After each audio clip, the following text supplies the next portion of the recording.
This is Launching Your Daughter podcast, and I'm your host, Nicole Burgess, licensed marriage and family therapist. The information shared in this podcast is not a substitute for seeking help from a licensed mental health professional. Now, here is today's episode. Episode 31. Well, welcome. My guest today is Jonathan Singer, who is an associate professor of social work at Loyola University Chicago School of Social Work and the founder and host of the Social Work podcast. He is the author of dozens of publications, including the 2015 book called Suicide in Schools, A Practitioner's Guide to Multi-Level Prevention, Assessment, Intervention, and Postvention. Jonathan has been a practicing social worker for 20 years and has spent much of his time working with suicidal youth and their families. He's a Hoosier by birth and graduate of Earlham College in Richmond, Indiana. He lives in Evanston, Illinois with his wife and 3 kids. And I'm going to have to say I was giggling because I was reading that sentence, Jonathan. I hadn't paid attention before that you're a Hoosier as well. So, woohoo! Woohoo! Yeah.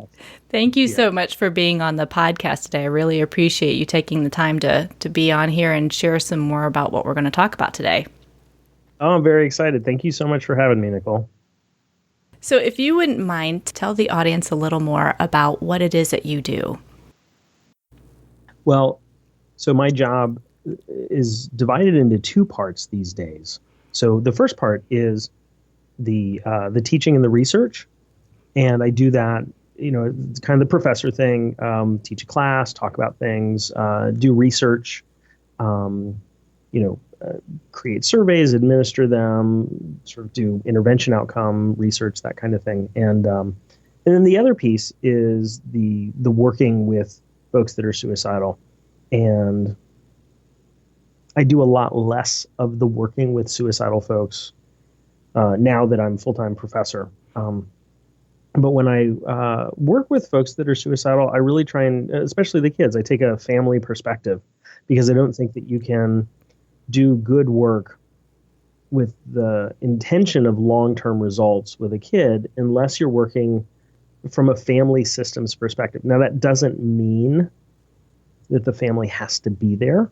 I mean, certainly some of the groups at highest risk are LGBTQ youth who might have been thrown away by their family or chosen to leave or were kicked out. And so their family might not physically be present. But if you go in thinking, oh, I'm just going to do individual therapy with these folks, you're missing a huge piece of possible suicide risk factors, and for some of them, protective factors. So I go at it really from a family systems perspective whenever I work with the kids, whether the other family members are there or not. And I love that perspective. That's my training as well as a marriage and family therapist, is definitely working within the family systems. And I fully agree. Sometimes when you don't have, or the teens don't have that family support, you're still coming from that lens, and at the same time being able to still work with them and how they can move forward with or without that support. But having the support is really helpful, especially when they're actively suicidal or in just such despair. Yeah. Yeah, and I had the great opportunity of working with Guy Diamond and Suzanne Levy in Philadelphia on a federally funded clinical trial of attachment-based family therapy for suicidal and depressed youth. I was a family therapist on this project, and they just finished collecting data. I was with them for 3 years, 2012 through 2015. And, I was trained in attachment-based family therapy, and I also provided the control condition, which was family-enhanced supportive therapy. And one of the things that was so powerful about the work we did with attachment-based family therapy in these kids was we identified that there were things sort of just through the natural course of development that might have created what they call attachment ruptures. Basically, these breaks in the relationship, things that made it difficult for the kid to go to the parent for all sorts of things. And it also made it difficult for the parent to feel confident that they could be there for the kid when the kid was needing sort of the love, the nurturing, the support, the care, all those attachment ideas, right? And attachment-based family therapy was a really structured approach for helping kids to learn, what those things were that kept them from wanting to go to their parents. I mean, if you're a teenager, you're like, yeah, I don't want to go talk to my mom. Right. And most people are like, yeah, I get that. And the conversation stops there. But attachment-based family therapy says, well, why? Why don't you want to go talk to your mom? Well, it's like, no, I don't. Tell me. Well, it's because whenever I go to her, like, she always makes it about her. Oh, okay. So she's not really seeing you and what it is that you're struggling with. Yeah. Oh, okay. And then you talk to the mom, and the mom's like, I keep trying to tell my kid, I get it. I totally know where they're coming from. And I give example after example of how I understand them. And they just seem to like shut down. As the therapist, you're like, okay, Yeah. they're telling the same story from two different perspectives. This is a beautiful thing, right? Yeah. So that you can help the kid and help the parent to kind of agree on the problem and then move from there. And really letting a kid who's suicidal know that there are plenty of things that it's okay not to go to their parents about. But suicide is not one of those things. Right. Right. And to have the parent know, look, it's fine if your kid doesn't want to go to you around some issue around dating or like fashion or music or something like that.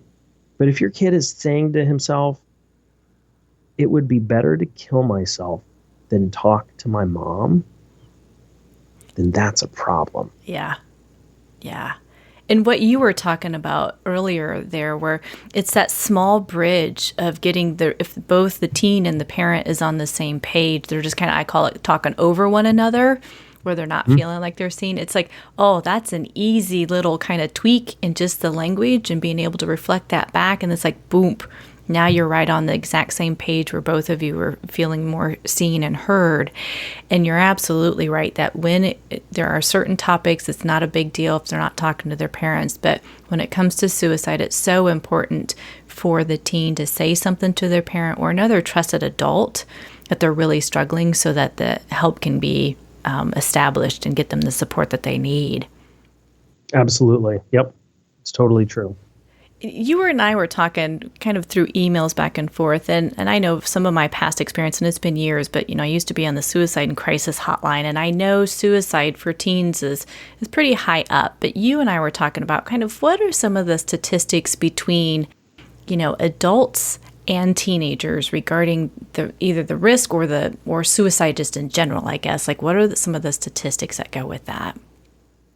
Well, so if we look at all Americans, and looking at all Americans is probably the best stats that we have, because stats about rates and prevalence, it starts to get a little wonky as you start to drill down in terms of state level, and certainly definitely even smaller than that, only because even though there almost 43,000 people died by suicide in 2014, that's still out of like 350 million people, right? So you start getting situations where if you're like, well, what about this state versus this state? You might have a state where there were only a couple of kids who died by suicide. And so it's hard to compare rates. So so that caveat, this is the researcher side in me coming out. All of your listeners should know that the American Association of Suicidology has a facts and statistics sheet that it publishes every year that updates on a single sheet of paper all of the data, the most recent data for that year. And right now we've got 2014. And so for older adults, 65 and older, the rate is about 16.6 per 100,000. And that translated about 21 suicides a day. Wow. Yeah. And then you had folks in the middle years, so 45 to 64, was about 19.5 per 100,000, or almost 45 a day. Wow. And And then you had young kids who were 15 to 24, and that was about 13.9, or sorry, 11.6 per 100,000. And that was about 14 per day. Yeah. Now, you might be thinking, oh, 15 to 24, that's not so young. But really, we think about youth suicide as 24 and under. Mm-hmm. And, brain research these days, really suggests that there's a way in which brains under the age of 25 are still doing the same kind of developmental processing and kind of finishing up youth development. Mm-hmm. And so there's some brain research for that. But also, although there's suicide risk for kids that are 10 and under, and certainly there are kids between the ages of 10 and 15 that die by suicide, it's really, 14 or 15 is when the rates really start rising. And so, 15 to 24 is a prime age for suicide risk in youth. Yeah. And again, I think sometimes there's a concern for that. And then also the non-recognition too of just the middle-aged person as well, that their rate goes up, or there's a concern for that. And for the teenage piece of it, what you're speaking to, there is a big change in the brain development.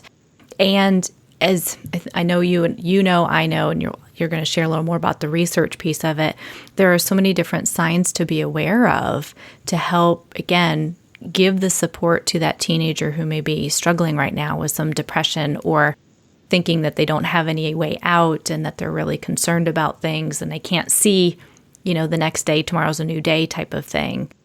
Yeah. So could you share just a little more, because again, I know you're definitely a researcher and you've written this book. Can you share a little more about how do you go about, I guess, raising more of whether it's the warning signs or just raising more of the awareness either at home and or school about what to kind of look for and be aware of regarding the suicide and intervention? Well, so there are two questions in there. The first one is awareness raising, Mm-hmm. and the second one is actually having kind of information conversations. So I think one of the big things about raising awareness is first having folks acknowledge that kids think about killing themselves, Mm-hmm. and it's really important for adults to know that even though thoughts of suicide is not normative, right? Normative would be thinking about sex, right, for teenagers. Mm-hmm. Right. Almost all teenagers think about sex. That's normative. The stats are nationally.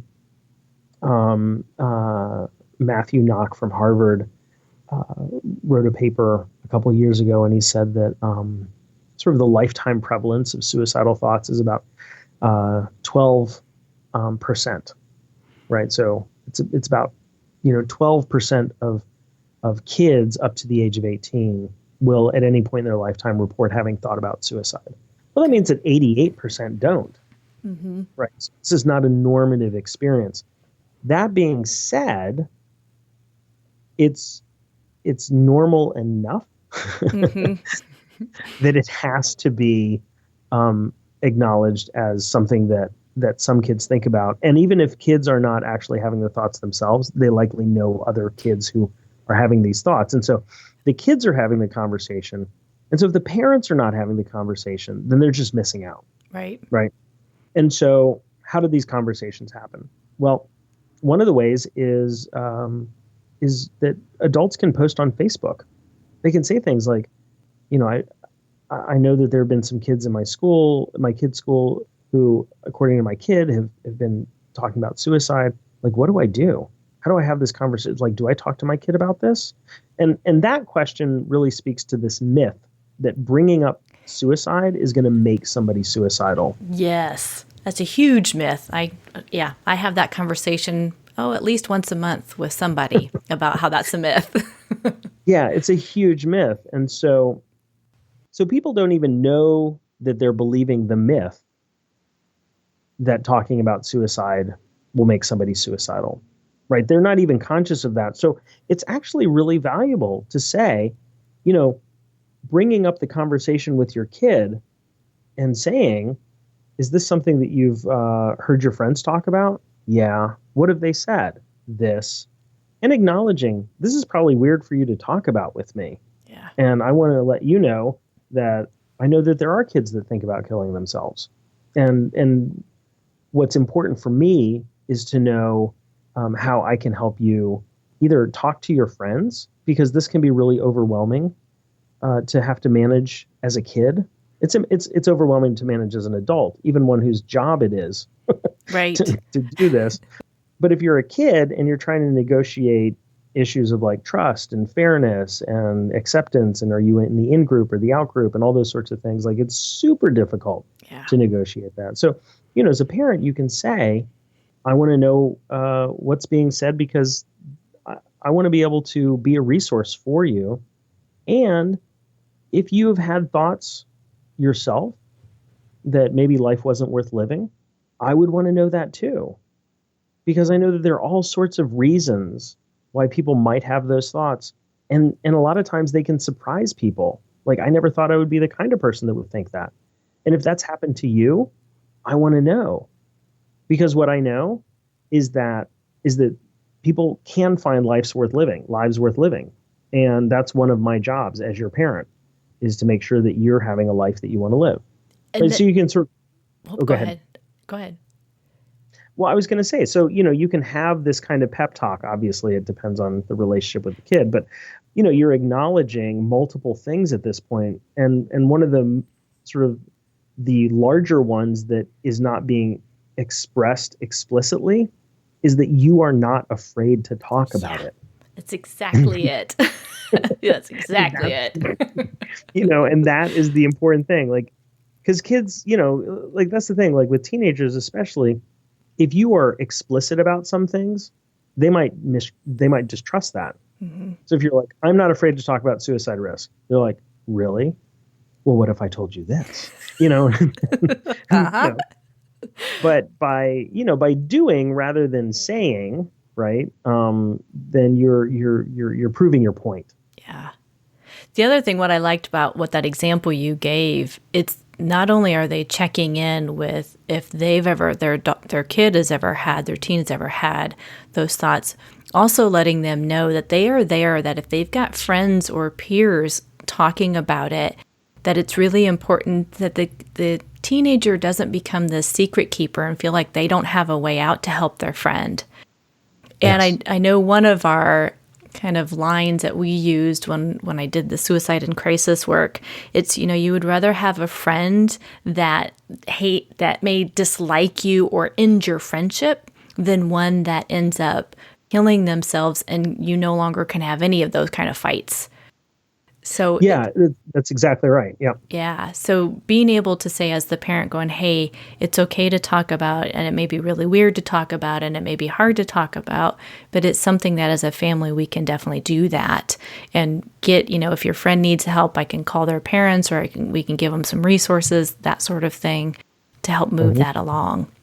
Yeah. And there's a connected piece to this, which is that you don't want to be the only parent in your neighborhood that is having this conversation. Yeah.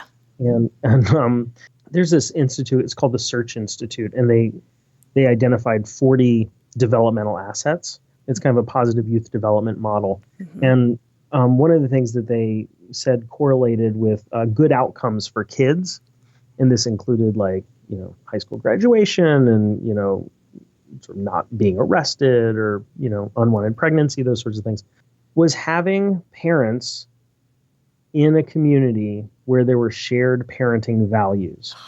Beautiful. And they didn't specify what those had to be, right? Mm-hmm. But in this case, specifically for this case, what we're saying is it's important to know that other parents are willing to have this conversation with their kids. Yeah. It's important to know that they are willing to talk to you, parent to parent, if they hear something. Because the worst scenario is my daughter comes to me and says, hey, don't say anything, but I heard that Melissa was thinking about killing herself. You're not going to tell her mom, right? Yeah. And then to have me be like, oh, baby, I wouldn't do that. Mm-hmm. Trust me. Like, I'm your parent. Like, I would never, you don't want that, because then for many reasons it's bad. And so how do you know this? Well, you know this by having conversations with the other parents. Right. Right. And again, this is one of those things it doesn't just come up, and this is where this idea of Facebook comes in. And, the Facebook algorithm is a little problematic because it lowers the priority ranking of posts that are perceived to be sort of negative valence, right? Sort of unhappy or sad or, bringing up tough topics. And so, you might post something really important like this and be like, wow, why isn't anybody responding? Well, it could be because you're like, I'm really scared because I'm not sure how to address this issue of suicide, in kids. And you're like, you got like one like. Right. Like, what is that? I post a picture of my kid and like 100 people are like, you're awesome. And then this and nothing. So that's a Facebook issue. But it doesn't mean that you shouldn't seek out support from your friends on Facebook. And even if that means creating a little Facebook Messenger group with some like-minded folks in the community, go ahead and do that. There's another resource that I will mention, and full disclosure, I was asked to be an advisor for this, but I'm telling you about it because I actually believe in it. It's an app. It's called Docs, DOCZ. Okay. And it is an app where people can anonymously provide peer support. Oh, awesome. And I know it looks beautiful too. I got to say the developers did a bang up job on the interface, but one of the reasons why I said yes to talking with them, and again, they reached out because of my work in suicide, was because some of my research with parents of kids who are suicidal found that the parents were okay with the services their kids were getting. I mean, they weren't like over the moon with them, but they were like, yeah, he sees a therapist and there's a doc and there's a case, all that sort of stuff. Mm-hmm. They're like, but there's nothing for me as a parent. Yeah. I want to be able to talk with somebody else whose kid has been suicidal and has kind of made it through to the other side. I don't want to talk to another professional who's like, oh, call the National Suicide Prevention Lifeline, which is a great idea, by the way. But, right. Like I've heard that. I've got the flyer. I know I can call my kid's therapist, but I want something for me. I want another parent. And so when I heard about Docs, I thought, oh, my God, like this is the way to do it. Yeah. And so you sign on with the app. It's very quick. And then you can post a question. And other people in this rapidly growing community will be able to provide feedback. Now, the thing that I love about Docs is that it has an additional layer, which is that it has health professionals that are reading posts and they are providing professional level feedback within the peer-to-peer environment. That's incredible. That's great. Isn't it great? Yeah. I know, right? So that's why I said yes to this, because it's like, oh my God, like this is the thing, right? Yeah. This is, it's the online piece that addresses the problem that Facebook has with the algorithm. It addresses the need for parents, specifically of kids who are suicidal, and I'm sure of other things, who can't find parents. Yes. Right. Yep. And again, like how do you find these parents? Because most parents don't want to talk about it, especially after a suicidal crisis. The last thing you want to do is be like, let's keep talking about this. Right. Like, okay, we gotta keep going with our lives now, right? And then the other thing is, how do I know that the advice or the feedback that I'm getting from others fits with professional service model? And sometimes, like if you've never had to navigate sort of the world of professional crisis services, it might be helpful to have a professional come on and say, hey, you know what, so-and-so said this, and that's absolutely right. And let me just add one thing that might be helpful from a professional perspective, blah, blah, blah. Mm-hmm. Anyway, so that's the other thing that and I'll definitely put that on the show notes too. So for folks, when they go out to look at the notes, that website will be on there. Because I really appreciate you bringing that up during this episode, because didn't know about it. And parents do need support. And you're right. I mean, this is such a taboo topic and just a hard topic to talk about. So they have a place they can go and put that out there, and also know that if there's more support that they're needing, that there's other health professionals looking through this that say, oh, we can add this as well. Yeah, that's exactly right. Yep. Wow. Yep. That's cool. Yeah, it is. It's really cool. Yeah. So you've done a lot of really good throughout this episode of kind of talking about some of these common fears that stop parents even for kind of looking for help or even just kind of talking about it, which so much of it goes back really to that myth of if I talk about it, they're going to do it.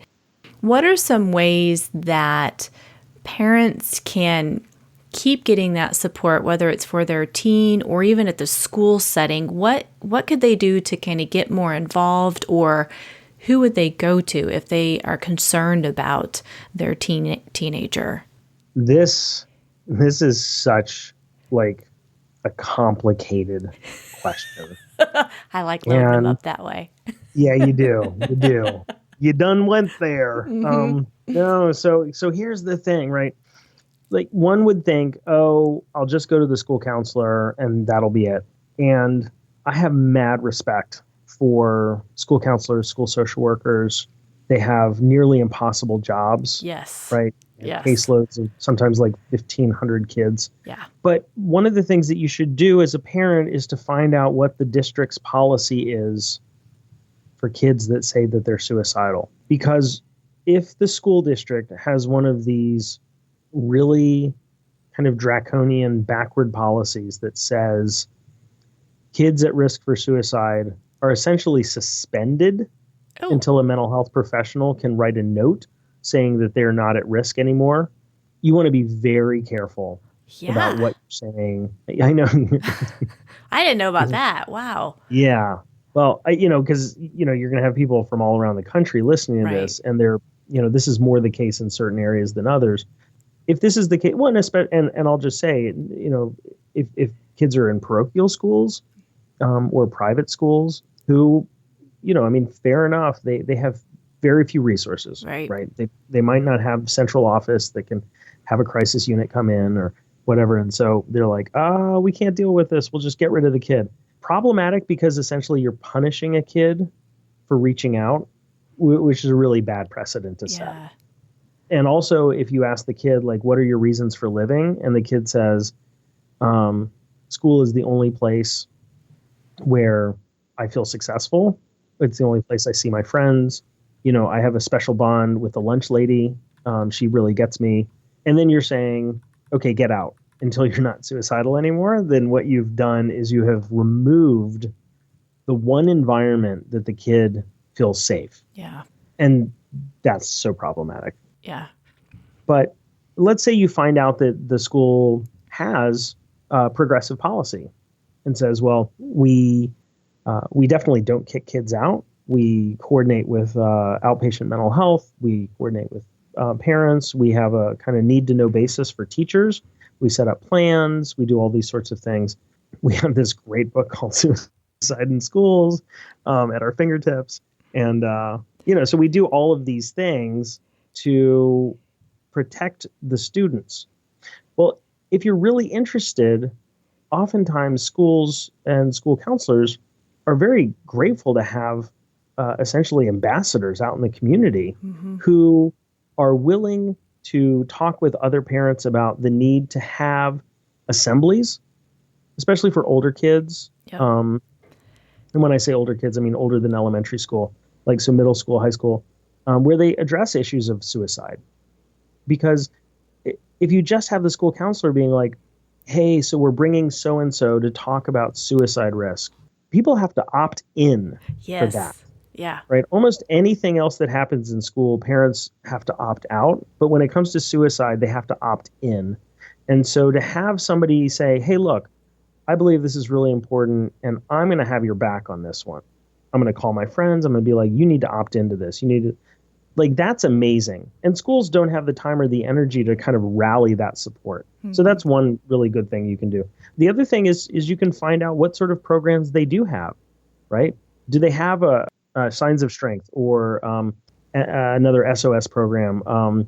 Do they have any way of, do they do universal screening, right, of students? Do they engage in things to help them identify kids at risk And then if they do, what do they do with them? Yeah. Totally reasonable question to ask.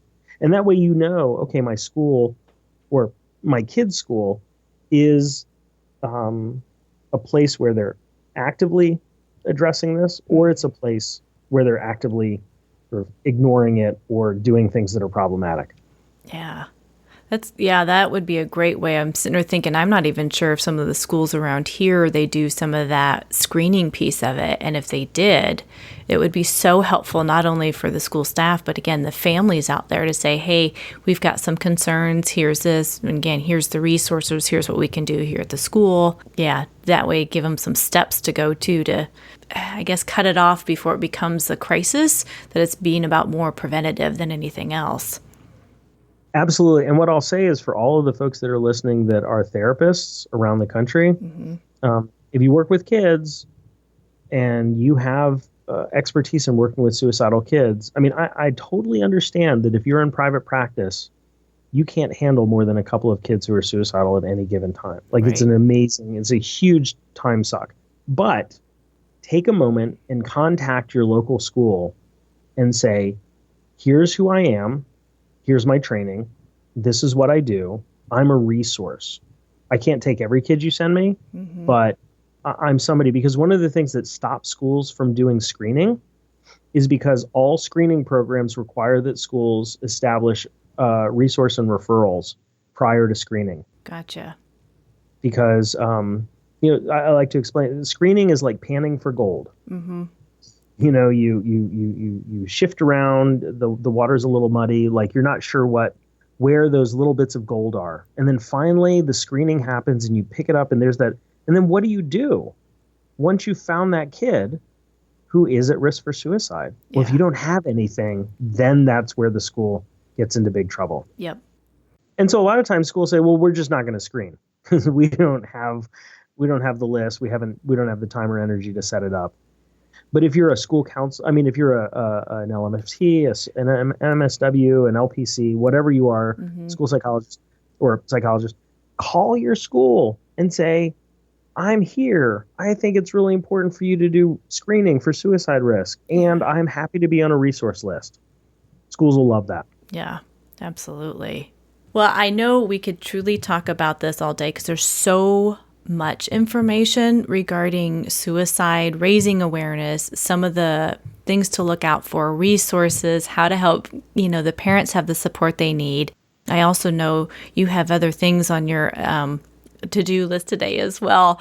So I'm curious, could you talk a little more just about your book and how people can find you, like whether it's your podcast or where they could find your book information? But I'd like you to talk a little more about your book and what's in it, because I know it's not just for school. Yeah. So my co-authors, Terry Erbacher and Scott Poland, and I wrote this book because we wanted folks who work with kids, and mostly mental health professionals, to have a resource to be able to say, okay, soup to nuts, right? Prevention to postvention. How do I work with suicidal kids? Now, the word postvention is what happens after somebody dies by suicide. And it's sort of a combination of words, because anything you do after a suicide death to prevent another suicide death is prevention, but it happens after a death. So it's postvention. And what we have in that book is we have everything from information about how schools can set up crisis teams to court cases that have set some sort of precedent. There's not a whole lot. There's no national precedent for schools and suicide, but we have that. We talk about assessment, screening. So we talk about universal screening and sort of the other levels of screening. We talk about how you assess for suicide risk. And this is where it sort of takes, it's not just for schools.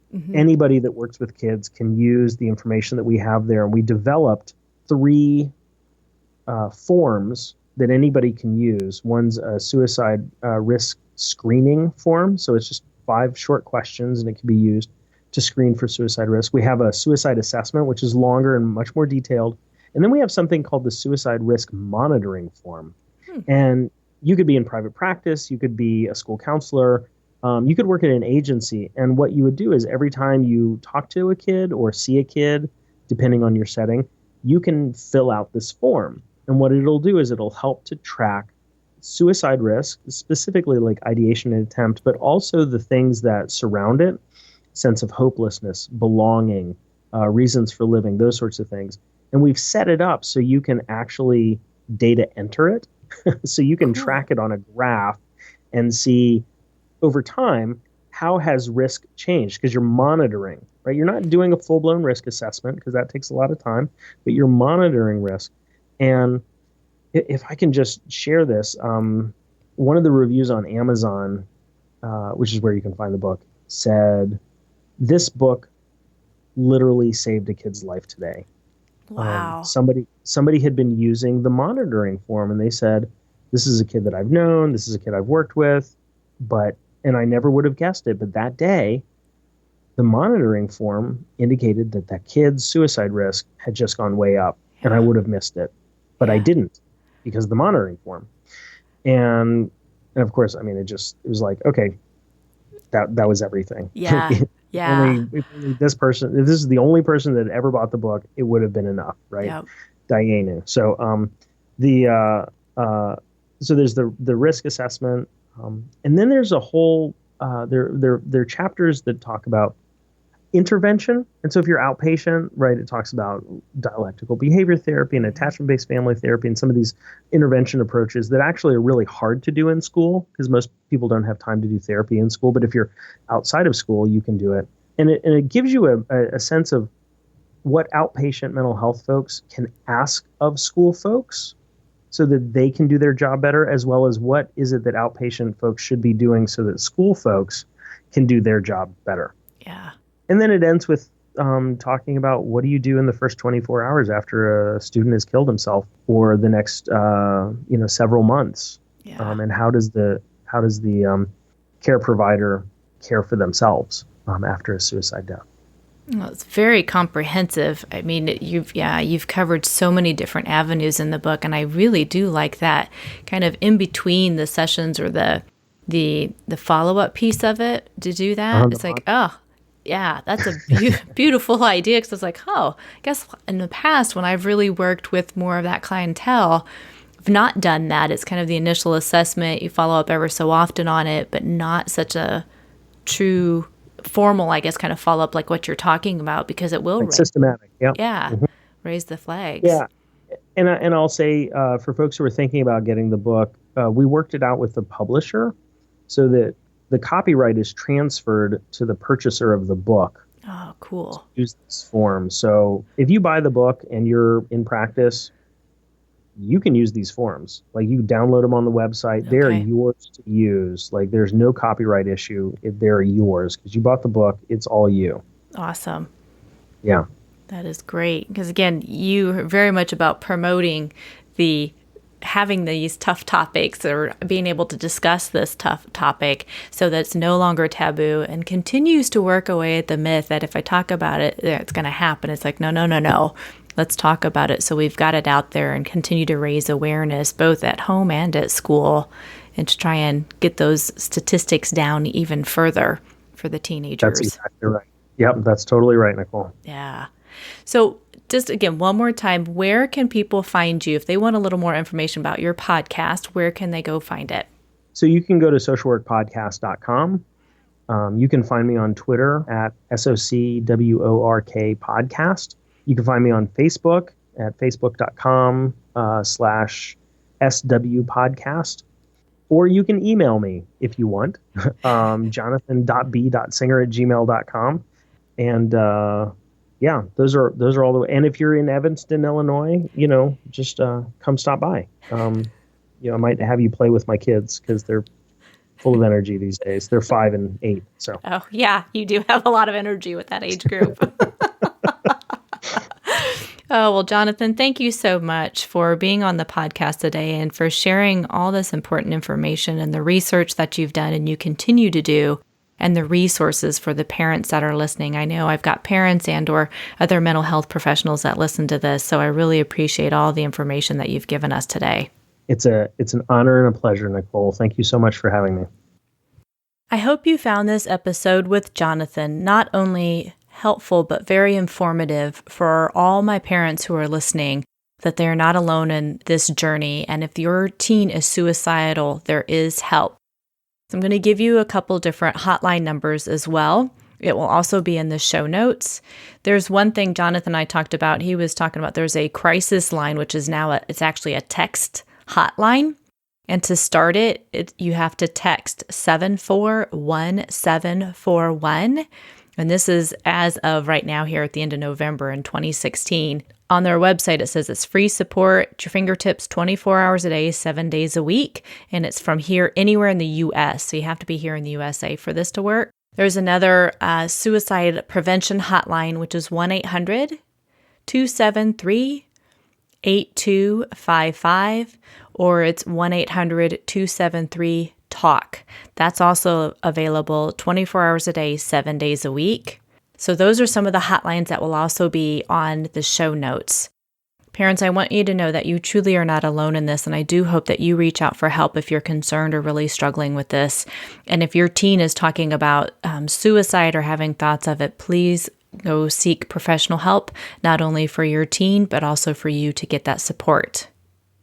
I want to remind you that I have a newsletter and I've got some upcoming announcements for teen girls and for their moms. So if you haven't signed up for the newsletter, please go out to launchingyourdaughter.com and you can either sign up on the podcast page itself, or there's a little pop-up that'll come up to sign up for the newsletter. Thank you for listening to Launching Your Daughter with Nicole Burgess, licensed marriage and family therapist.